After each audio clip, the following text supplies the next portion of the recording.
नमस्कार बच्चों, आप सभी का हार्दिक स्वागत है। आज की वीडियो का विषय है कहानी का नाट्य रूपांतरण और यह पाठ आपकी पुस्तक अभिव्यक्ति और माध्यम से लिया गया है। आपने इसके पूर्व में कहानी, कविता और नाटक रचना प्रक्रिया के बारे में भी पढ़ा होगा और अनुभव किया होगा कि साहित्य की अलग-अलग विधाओं का अलग-अलग स्वरूप होता है। ना केवल उनकी रचना प्रक्रिया अलग होती है बल्कि उनके तत्व भी अलग होते हैं।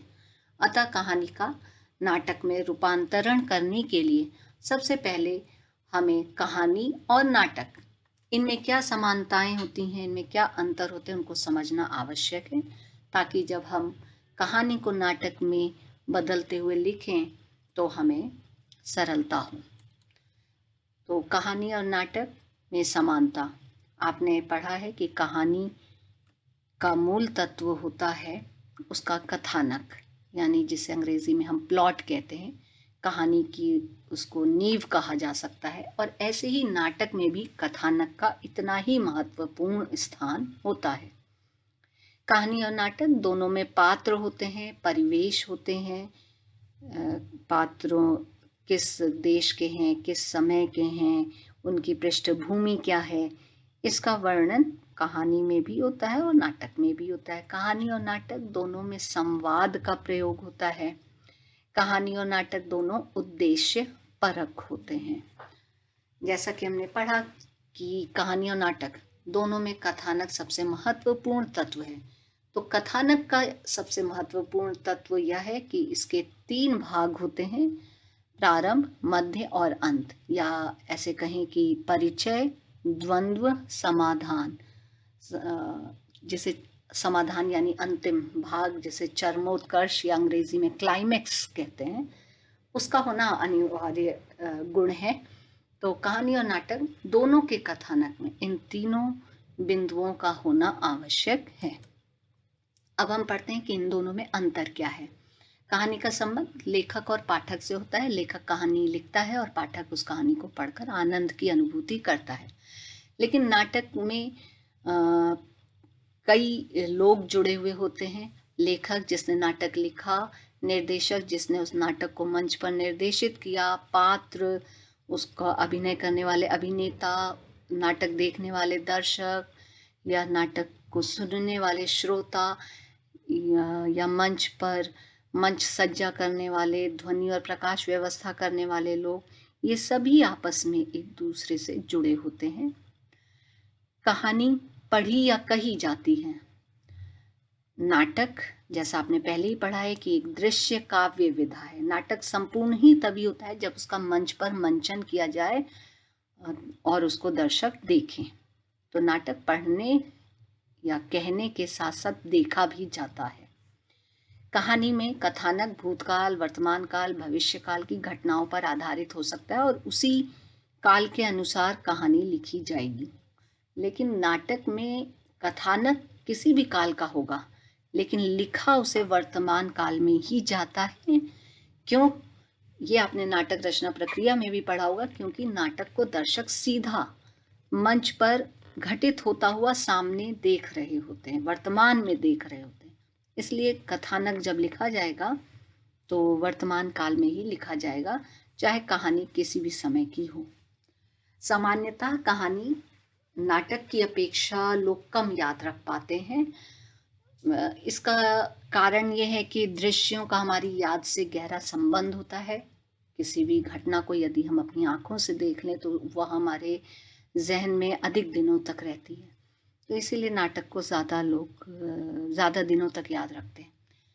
कहानी में परिवेश, पात्र, कथानक, इनसे संबंधित अनेक विवरणात्मक टिप्पणियां होती हैं। जैसे आपने पहलवान की ढोलक कहानी पढ़ी होगी, तो उसका कहानी का पहला पृष्ठ लगभग उस परिवेश के बारे में है जहां गांव में हैजा और मलेरिया जैसी बीमारी फैली हुई है।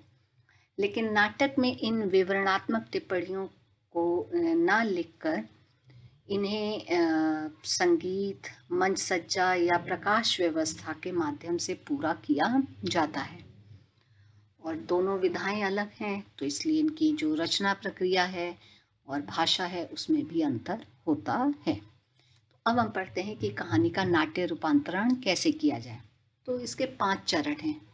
कहानी के कथानक को बदला जाए, दूसरा चरण संवादों का नाट्य रूपांतरण किया जाए, परिवेश, परिस्थिति, पात्र, कथानक से संबंधित विभिन्न विवरणों को नाटक में कैसे स्थान दिया जाए, जिसके बारे में अभी हमने पढ़ा अंतर में। पात्रों और चरित्र का नाट्य रूपांतरण कैसा किया जाए, और जो कहानी के पात्र हैं उनके जो मानसिक द्वंद्व हैं, यानी मन में वो क्या सोच रहे हैं, उसको नाटक में मंच पर कैसे प्रस्तुत किया जाए। और नाट्य रूपांतरण करने में ये सबसे बड़ी चुनौती है कि किसी के मन के भाव को नाटक में कैसे दिखाया जाए मंच पर। तो सबसे पहला चरण कथानक का नाट्य रूपांतरण। तो कथानक का नाट्य रूपांतरण करने के लिए सबसे पहले जो कहानी की कथा वस्तु है उसको समय और स्थान के आधार पर विभाजित कर लेना चाहिए। समय और स्थान के आधार पर विभाजित करने का मतलब हुआ कि एक एक घटना को चुनकर निकालना चाहिए उस कहानी में से जो एक ही समय और एक ही स्थान पर घटित हुई हो। यानी घर का कोई दृश्य अगर चल रहा है और उसी समय पे घर के जो भी जितने भी दृश्य हैं उसी समय घटित होने वाले, उनको हमें अलग कर लेना चाहिए और उसके बाद उनका एक दृश्य बनाना चाहिए। कहानी के कथानक का नाटक में रूपांतरण करते समय ध्यान रखना चाहिए कि दृश्य का औचित्य कथानक के अनुसार हो। अगर अनावश्यक है कोई दृश्य, कोई घटना, ऐसा लगता है कि ये कहानी में जो घटना दी गई है ये नाटक के विकास में बाधा डाल रही है, इसका कोई औचित्य नहीं है, तो ऐसी घटनाओं को हटा देना चाहिए, क्योंकि नाटक में समय सीमा का भी ध्यान रखना होता है। संवादहीन दृश्यों का भी खाका तैयार कर लेना चाहिए। अब जब हमने ये पढ़ा कि दृश्य हमें अलग कर लेने चाहिए, तो दृश्य जब हम लिखेंगे तो हमें दृश्य की संरचना पर ध्यान देना चाहिए। जैसे नाटक में कथानक होता है और कथानक के 3 बिंदु होते हैं ना, परिचय, मध्य, अंत। वैसे ही किसी भी एक दृश्य के भी ये 3 बिंदु होते हैं कि प्रारंभ, मध्य और अंत। और जब उस दृश्य का अंत हो रहा हो तो वो अगले दृश्य का कुछ संकेत देता हुआ हो, उससे जोड़ता हुआ हो, ताकि जब दर्शक अगले दृश्य को देखे मंच पर तो उसे उसकी तारतम्यता या उसका संदर्भ समझ में आ जाए कि हाँ, ये दृश्य अब इसलिए आया है। अब अगला चरण है संवादों को नाट्य रूपांतरण कैसे किया जाए। तो सबसे पहले तो ये देखना चाहिए कि कहानी में भी संवाद तो होते हैं, लेकिन क्या जब हम नाटक में उस कहानी को बदल रहे हैं तो संवाद उतने हैं जितने हमें नाटक को गतिशीलता देने के लिए चाहिए, क्योंकि नाटक तो पूरे संवाद पर ही आधारित होते हैं। अगर पर्याप्त संवाद नहीं है तो हमें संवाद लिखने पड़ेंगे नाटक में, क्योंकि कहानी में संवादों की मात्रा कम होती है, विवरणात्मक टिप्पणियां ज़्यादा होती हैं। तो अब हम जब संवाद लिखेंगे तो लिखते समय में कुछ बातों का ध्यान रखना चाहिए कि ऐसे संवाद हों जो कहानी के मूल संवाद से तो मेल खाते हों, संवाद औचित्यपूर्ण यानी सार्थक हों। निरर्थक लंबे संवाद दर्शकों को उबाऊ लगते हैं। संवाद कथानक के विकास में सहायक हों। संवाद प्रभावशाली हों, रोचक हों, छोटे हों और बोलचाल की भाषा में हों। अब परिस्थिति, परिवेश, पात्र और कथानक से संबंधित जो विभिन्न विवरण हैं कहानी में, उसको नाटक में कैसे स्थान दिया जाए। तो नाट्य रूपांतरण करते समय मंच सज्जा, पार्श्व संगीत आदि के माध्यम से इन विवरणात्मक टिप्पणियों को व्यक्त किया जाता है। जैसे हमने पहलवान की ढोलक की चर्चा की, तो उसमें लगभग 1 पृष्ठ इसी विवरणात्मक टिप्पणी पर है कि उस गांव का दृश्य कैसा है।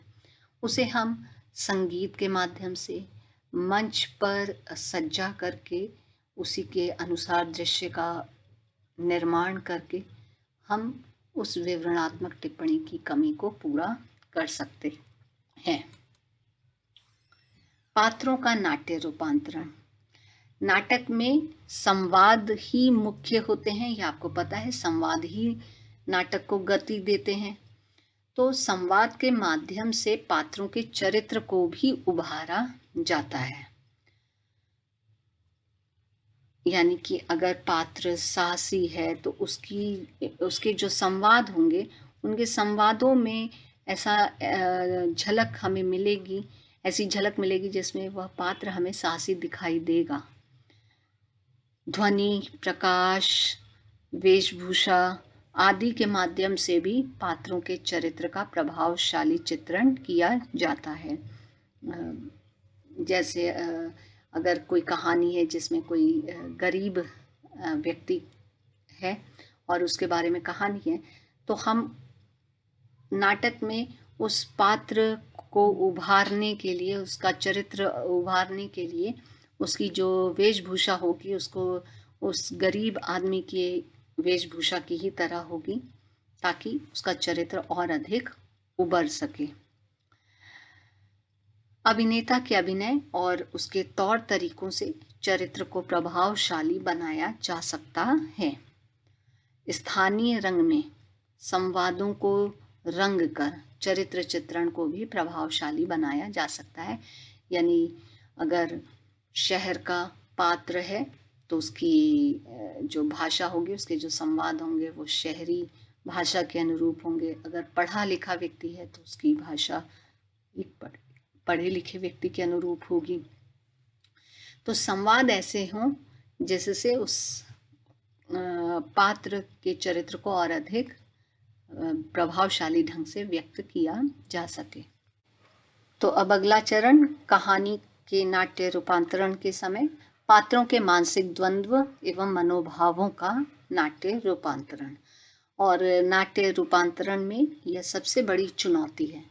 चुनौती इसलिए है क्योंकि कहानी में पात्रों के मनोभावों को तो लिखा जा सकता है, लेकिन नाटक में उस मनोभाव को व्यक्त करने के लिए क्या किया जाए कि नाटक में जो वो पात्र है उसके मन की जो बात है वो सामने बैठे दर्शक तक पहुँचे।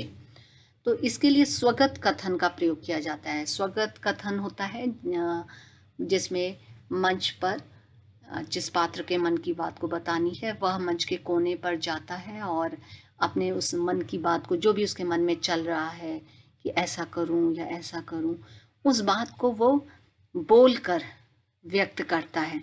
तो इसका अर्थ होता है कि ये उसके मन में द्वंद्व चल रहा है। और आजकल आधुनिक समय में वॉइस ओवर का प्रयोग किया जाने लगा है। वॉइस ओवर फिल्मों और टीवी के नाटकों में भी प्रयोग किया जाता है और अब आज के समय में मंच पर भी प्रयोग किया जाता है। वॉइस ओवर यानी ऐसी आवाज़ जिसे नाट्य मंचन के समय पात्र बोलता नहीं, पर उसकी आवाज़ दर्शकों को सुनाई देती है। और यह आवाज़ होती है जो रिकॉर्डेड होती है और मंचन के समय उस रिकॉर्डेड आवाज़ को प्रसारित किया जाता है, जिसे सामने बैठा दर्शक सुनता है और उसके समझ में आ जाता है कि ये इस पात्र के मन के विचार हैं। कई बार पात्र की मनःस्थिति को दर्शाने के लिए फ्लैशबैक का भी दृश्य जोड़ दिया जाता है। इन पांचों चरण को करने के साथ हमारा कहानी को नाट्य रूपांतरण करने का जो काम है वह सफलतापूर्वक पूर्ण होगा। अब आपके सामने ऐसी कुछ कहानियां जिनका सफल नाट्य रूपांतरण हुआ। ईदगाह मुंशी प्रेमचंद जी की कहानी, चीफ की दावत भीष्म साहनी जी की कहानी, कफन प्रेमचंद जी की कहानी। प्रेमचंद जी की तो बहुत सारी कहानियों का नाट्य रूपांतरण हुआ है और अत्यंत सफल हुआ है। आपके विद्यालयों में भी अवश्य ही उनकी कई कहानियों का नाट्य रूपांतरण हुआ होगा, जो आपने मंच पर घटित होते हुए अपने आंखों के सामने देखा होगा। रुपया तुम्हें खा गया, भगवती चरण वर्मा जी की कहानी, दुविधा विजयदान देथा जी की कहानी। तो कहानी के नाट्य रूपांतरण में जो एक सबसे महत्वपूर्ण बात यह है कि हमें अलग अलग अच्छे अच्छे नाटकों को जाकर देखना चाहिए, क्योंकि जब हम नाटकों को प्रत्यक्ष रूप में देखते हैं तो स्वमेव हम कई बातें अपने आप सीख जाते हैं, नई तकनीक, नए तरीके, जिनके द्वारा कहानियों को सफलतापूर्वक नाटक में बदला जा सकता है। तो आप सब भी अच्छे नाटक देखिए। इसी के साथ आप सभी का धन्यवाद।